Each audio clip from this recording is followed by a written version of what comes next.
Welcome to our daily reflection for this Thursday, January 25th. And this is a great feast day today, the Feast of the Conversion of St. Paul.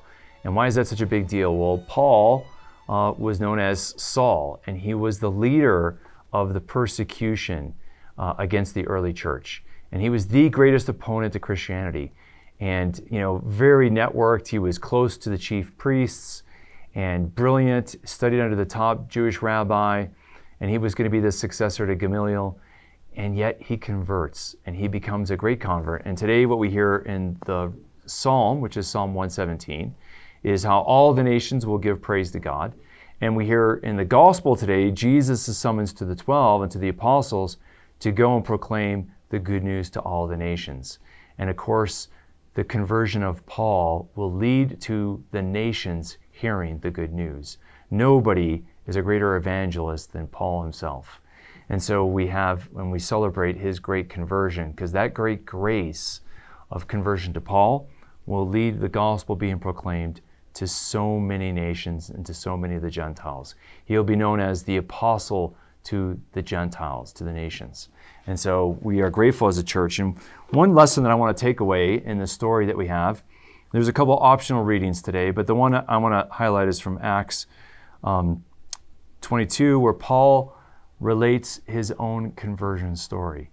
He was on the road to Damascus to persecute the Christians, and a great light shines out, and a voice cries out from heaven, Saul, Saul, why are you persecuting me? And then Saul says, who are you, Lord?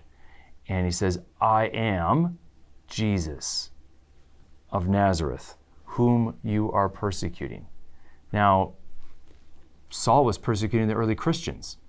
But what Jesus is teaching Saul in this opening moment, this great first line, is he's teaching Saul the importance that Jesus is to be identified with the church. To persecute the church is to persecute Jesus. And so Jesus can identify, why are you persecuting me? And then Saul learns that Jesus is the one who is Lord.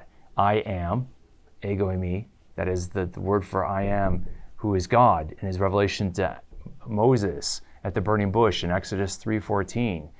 I am Jesus the Nazarene. Wow, that is going to be a thunder strike for Paul to realize that this guy he thought was the false Messiah is actually the true Messiah, and he's God.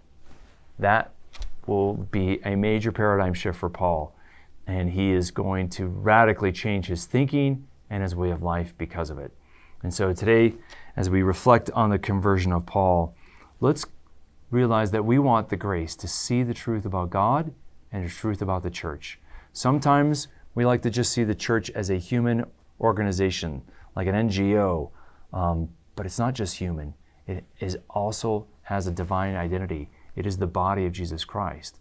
And so today, let's ask God to give us that great ecclesiastical, that is church insight into the mystery of the church and how it's identified with Jesus Christ.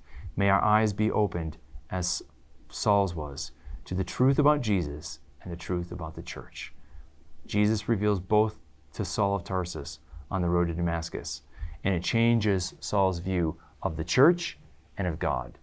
May our view be enlightened likewise. May the Lord bless and keep you.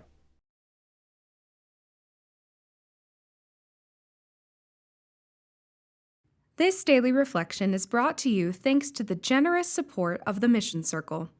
Join the Mission Circle to help Catholics worldwide understand, live, and share their faith. Sign up at missioncircle.org today.